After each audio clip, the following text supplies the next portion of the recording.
Hello everyone, tonight on the program, a desperate appeal from farmers.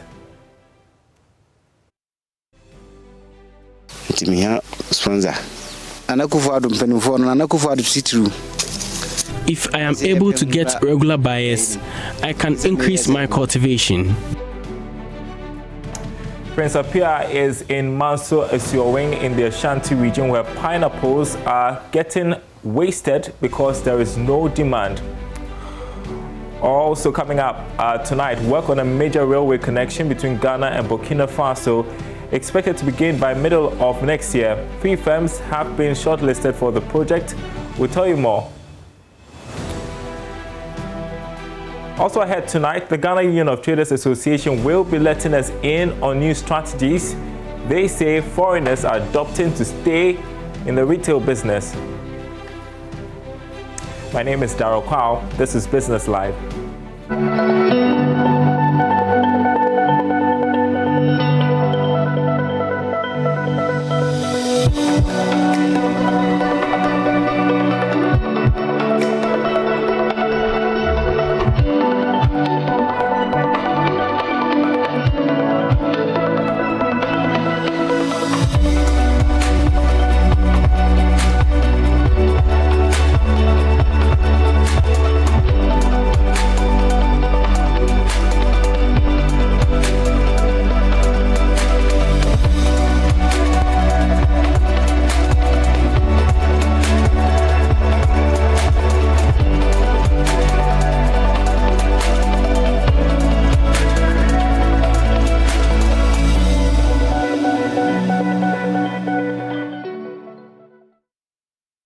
And also look at the commodity market as we end this week. Tonight, we begin with a very disturbing story about post-harvest losses in pineapple production, remaining a major worry to farmers in the Manso area of the Ashanti region. Farmers are wasting 20% of their cost because there is no demand for their produce.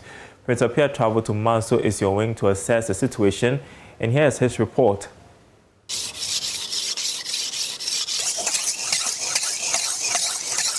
On this stone, Akwesi Anthony sharpens his cutlass as a regular routine before he starts today's activities on his 5-acre pineapple farm. For close to 15 minutes, Akwesi clears the weeds growing on the farm all alone. Jata, as he is popularly called, ventured farming when the government issued a ban on small-scale mining in 2017. I was an illegal miner, but had to divert into farming. I tried cocoa farming, but it didn't work. I decided to grow pineapples, and they survived. I have farmed pineapples for over 3 years.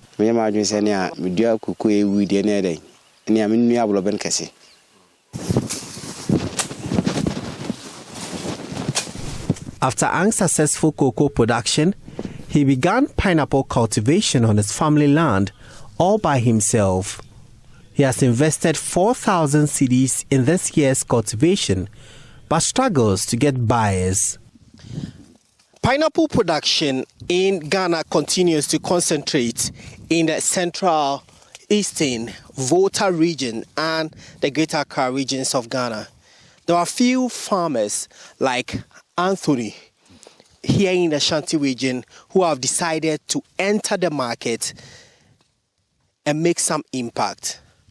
But for some time now, this 5-acre land of pineapple is struggling to get market. One after the other, this have become of most of the crops on this farm. They are rotting away because of lack of market. 30% of his pineapples are rotting as a result. For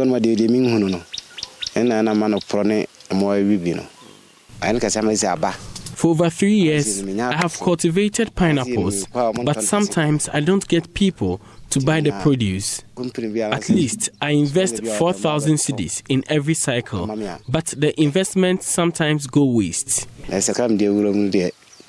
40 million.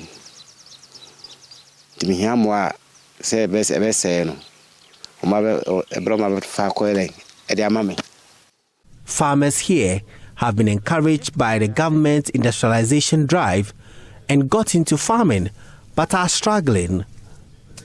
Agriculture economist at Kwame Nkrumah University of Science and Technology, Dr. Robert Edu says value addition is critical to address the post-harvest losses.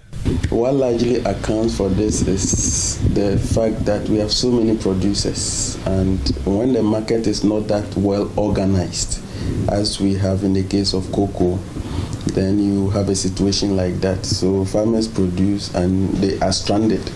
They don't have people to buy. So the marketing agents, the middle people, the purchasing officers will just come around and offer any price at all. For any agricultural commodity, if you leave it like that without any marketing board in place, then as we describe in economics, it is the forces of demand and supply that will determine the prices. And as you know, most of our farmers do not have strong bargaining power. Value addition is very important if you want the local economy to benefit from.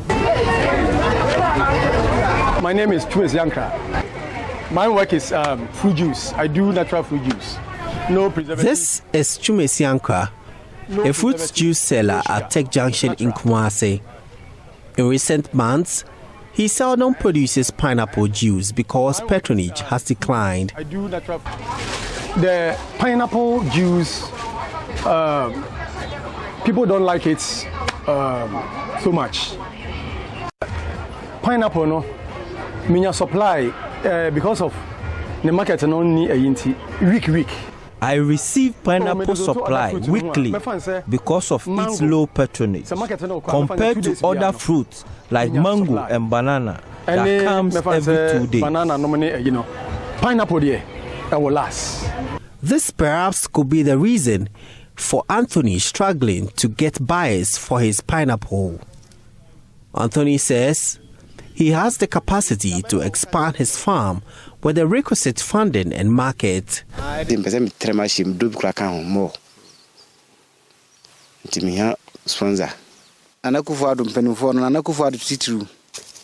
If I am able to get regular buyers, I can increase my cultivation.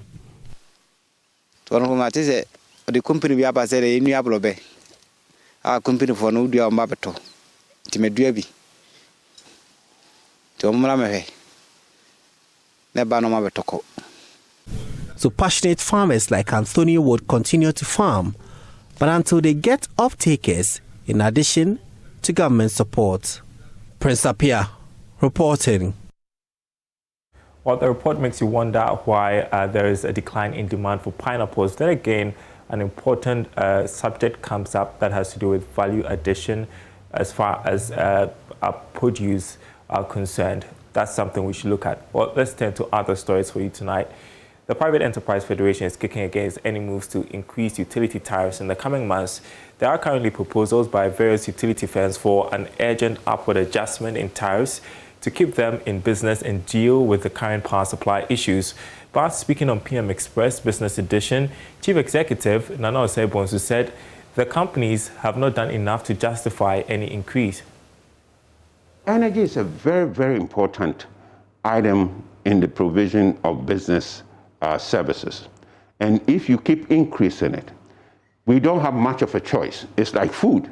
Now, which one comes first? They claim that they need this adjustment to be in business, to continue providing that service. Let's look at the numbers. Let's look at their books. You don't think it's justified? I doubt it. You don't want it to increase? No, I don't want any increase. I will go alternative. I just told you, we can provide energy to different players at below 40% below cost. Is that where you're getting to in the Federation, as in providing alternate power for your members? In actual fact, tomorrow, we're having a dialogue with the Minister of Finance and others under the NDA, Nationally Determined, under the Climate Change Facility, that we're pushing to be able to allow to get the resources. Key point is resources. What we need are the financial support. If we get the financial support from various investors, we should be able to provide about 100 different areas, at least about 10 to 20 megawatts of electricity to feed industries in those communities. And that will come below what ECG is charging. So we want to push, and we want to test, and we want to compete. The companies say that is this pushback.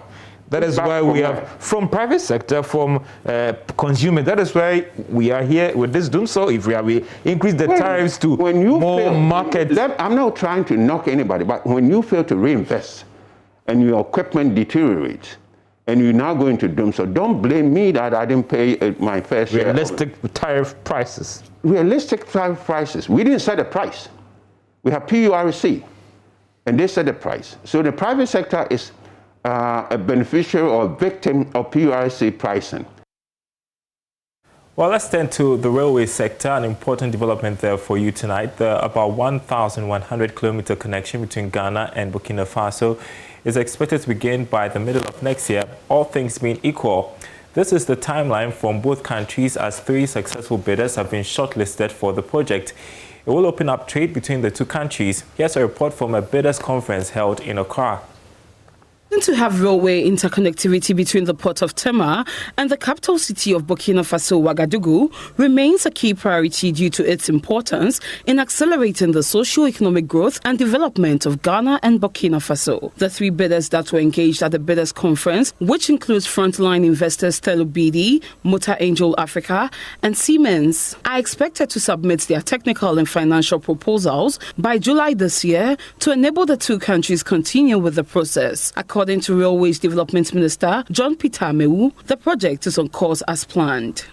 Projects of this nature takes into consideration your financial capability, your technical capability, your past experience, and your ability to demonstrate that you can do it. So a lot of things were taken into consideration by the experts, which are the transaction advisors, in making sure that we arrive at these 3 competitive concessionaires. Yeah. Of course, these deadlines are part of the critical parts, and they are necessary for us to arrive, at the date of commencement of construction, which is the first quarter of 2022.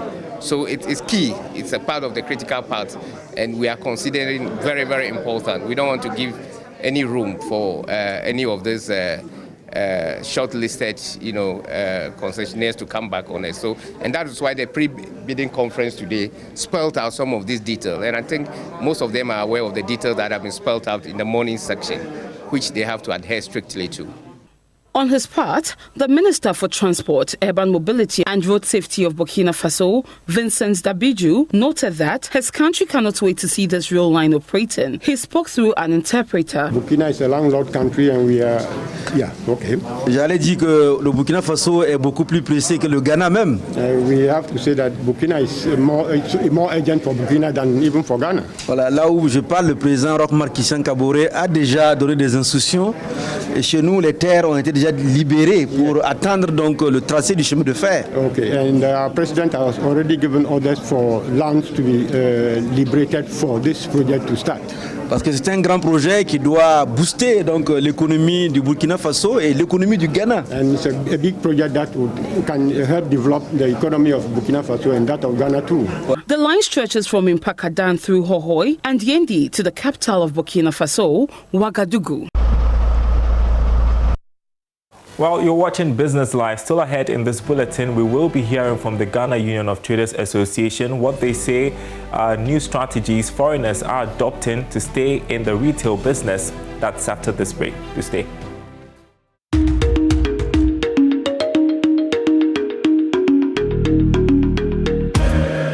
We've dealt with a number of topics, but today we want to look at one of the ways you can use to identify if this investment scheme is fraudulent. Number one is that you should